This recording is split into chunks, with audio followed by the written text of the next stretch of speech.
Bob Raybon. If you didn't know that already, I feel like you probably do if you're watching this. I don't think that anybody like just stumbles across my videos. Maybe. So if you're new, thank you for watching this. I really appreciate your new view, and please stay tuned. I think I do decent work, I think. So just to put everybody up to speed, if you didn't know, I had a 2012 twin turbo 5.0 that I bought for spare parts from my friend Chuck that he built and put so much time and money into. I bought that car as kind of a parts car, and then I sold it to my friend Amanda, and then when I had the money from that car, it was kind of burning a hole in my pocket. If I was responsible and thoughtful, I would put it into the Z project. So one of the first steps of recovery is admitting that you have a problem. And right now, I'm going to admit that I have a problem, and I keep buying cars. And right now, this is car number 5. So the new car is a Nissan. It's a 1993 or 92. It's a GTST. It's got a lot of little stuff to it that we're going to go over. And I really like this car. I bought it kind of on a whim. Kind of always thought they were cool, but this car really spoke to me, and now I have it. Let's go and look at it and drive it and stuff. Come along with me, everybody. Let's take an adventure into Carland. This is my first right-hand drive car, too, and it's not that bad. Let's go. I've always wanted an RB, either a 25 or 26. Originally, this car came with an RB20, but that was swapped out. It does have a boost gauge on there. That works. So I got 2 boost gauges. The oil pressure sensor doesn't work, which I didn't realize. The fuel gauge works, which is very important. The speedometer works, which is also very important, but it's kilometers an hour. And it's got your RPMs, which are thankfully in RPMs and nothing weird. There's a cigarette lighter too. I don't see cigarette lighters anymore. Ambient temperature is 31.5 degrees Celsius, and then it says whatever that means. This is a neat car. I really like it. I get a new steering wheel at some point. This thing's all chewed up. Looks like a dog chewed it up. So I'll probably buy an NRG very soon and put that on there, like an NRG hub. And then the steering wheel, I don't know yet. It's not perfect by any means. The paint and body is a little, it's not trash. There's no major rust. It's got a lot less rust than the Fox body, which is a year older than this. But I'm gonna do the body work, and of course I'm gonna auto flex it. And I'm gonna put some new wheels on it too, and that's pretty much it. And I'm putting the wrong key in. I have too many cars now. And it starts right up. Now, if you haven't noticed, it is right-hand drive, which isn't that big of a deal to me. I don't know if I'm ambidextrous, or it might be from playing drums for years. I don't know, but it's not really a big, it's not, I thought it was worse. Obviously, it's different, and you need to get used to looking up to your left to look in your rear view mirror, and look over to your left for your side view mirrors that are far away.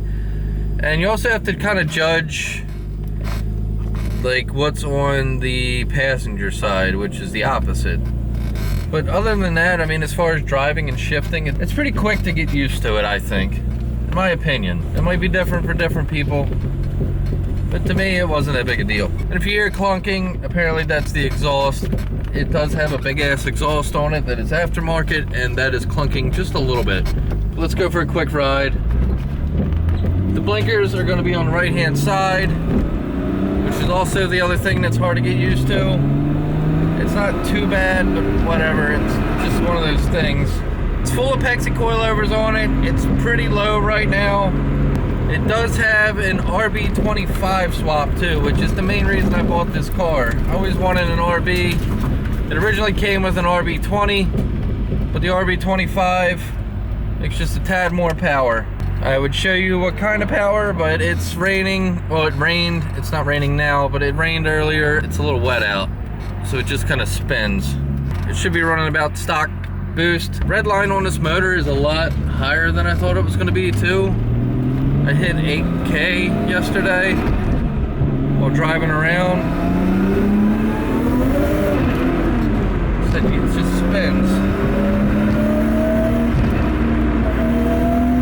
It does have a 5-speed manual, of course, because I'm a man. I don't want no auto bullshit, even though it'd probably be faster.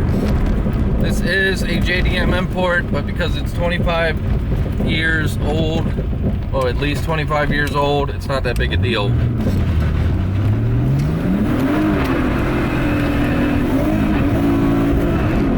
Said it drifts too.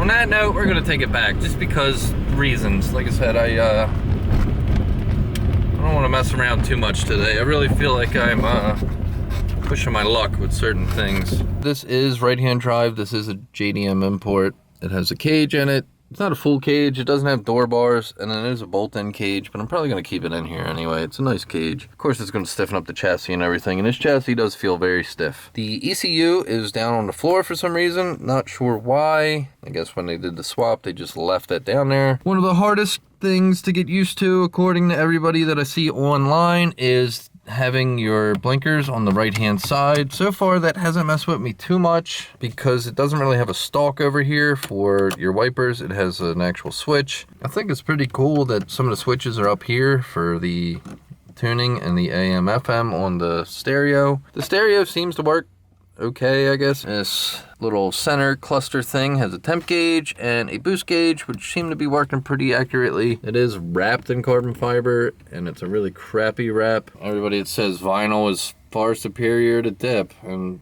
look at that. That's awesome. Awesome wrap job there, people. One of the vents is missing, and the interior is semi-gutted. You can see that it's got a crossbar for the cage. That's like caulked on there too. But there's no back seat. I don't care about back seats. I don't have enough friends to throw in the back of a car. No rust on the floors, which was cool, which I'm pretty happy about. Everything's white. This is a white car. It does have like that firewall thing for the back seat.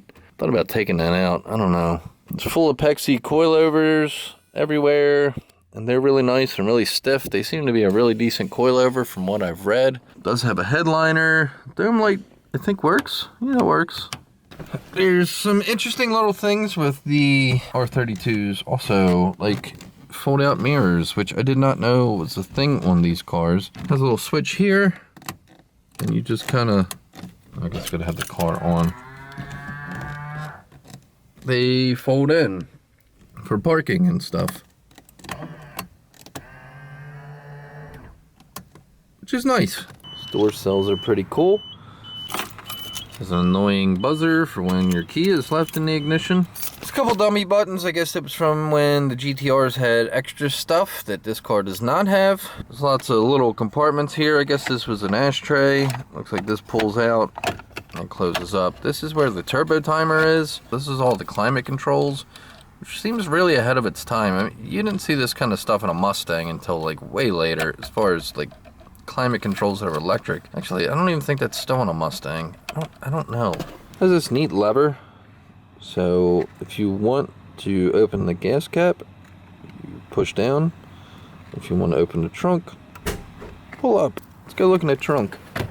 This does have a GTR wing on it. I guess it's a GTR wing. I still don't know all this stuff, so please don't judge me too much. The trunk had all the sound deadening cut out of it, or peeled out of it, I should say. I guess it was somebody's drift car at some point.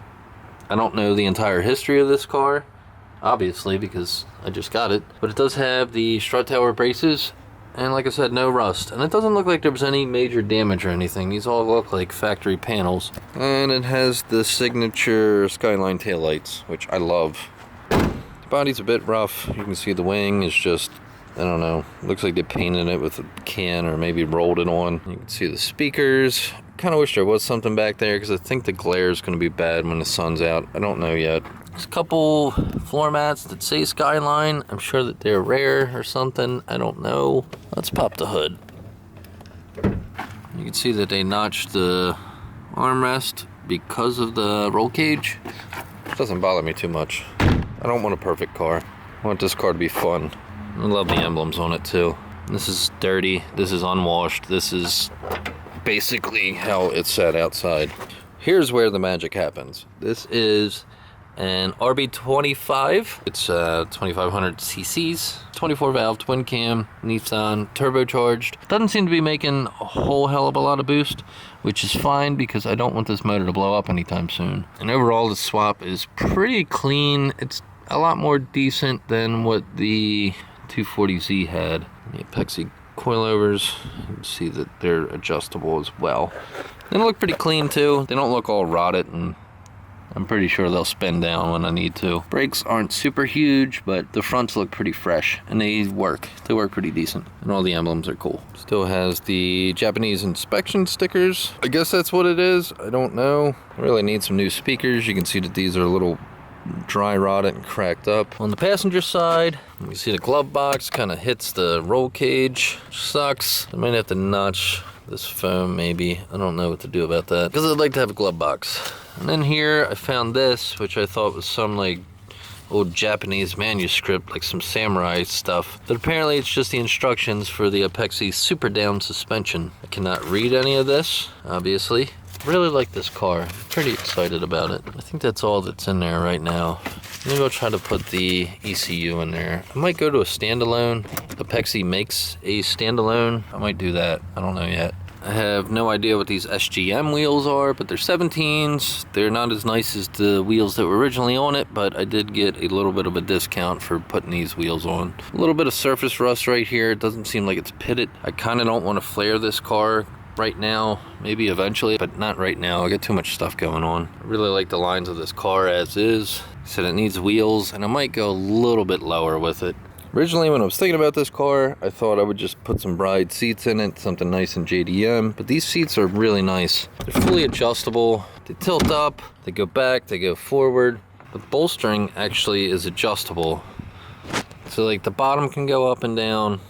Like twerking. The bottom goes up and down. You can also go forward and back with this, with these knobs. Then you have this knob on the side, which actually does your bolstering. Doesn't seem to be any lumbar supports, but this knob does adjust this, so it kind of hugs you a lot more, which is neat. I like that. I might keep those for a while. Plus, they're very clean. Can't believe that they're originals. Maybe. I don't know. If anybody knows, comment below. I need to learn.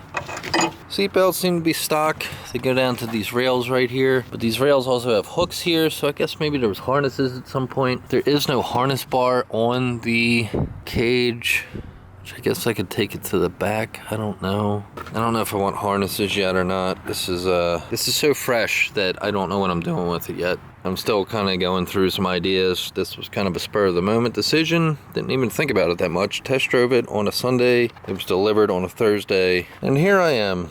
So now I need to decide what else to do. It does have an oil cooler too, which is cool.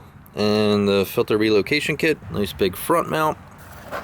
There's your oil cooler right here. Strut tower brace for the front. And the clutch seems very tight also. A little bit of clutch chatter, but it works very well. The car is very solid. It handles super solid. As far as drifting and going sideways, I feel like this is a lot more solid than the Fox. This is going to be not necessarily a drift car. I don't know. I really don't know yet. It's too soon. I don't know what to call this. This is going to be a quick project, I hope. Which means just new color, new wheels. And that should be it. And I'm just gonna enjoy it. This will be like another summer car. I have the Fox, which I really love as far as drifting. And I have my 2011, which is also kind of like my main girl. And then the truck, I kind of thought about selling the truck, but I don't know. I really don't know what I'm doing as far as cars currently. And then the Z, that's just gonna be forever. It's gonna take forever to do the Z. So anybody that was waiting for the Z, I apologize. It's gonna be a while. I'm impatient. You only live once, you know? You only live once, and you only have a certain amount of time here, so you might as well enjoy it. And that's pretty much what I'm doing right now. I'm buying every bucket list car that I could think of this year. Well, 2017 was a big one, but 2017 I bought the Fox and the truck, but I keep buying bucket list cars, and this was one of them. I really like this car so far.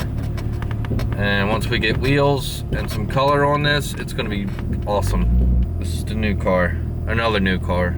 Yeah, I have a problem. I have an addiction. Thank you for watching this video. I really appreciate it. I'm not monetized, so I'm just doing this basically for my own enjoyment and my own creative outlet, and just to let my 5 fans know what I'm doing with cars and stuff.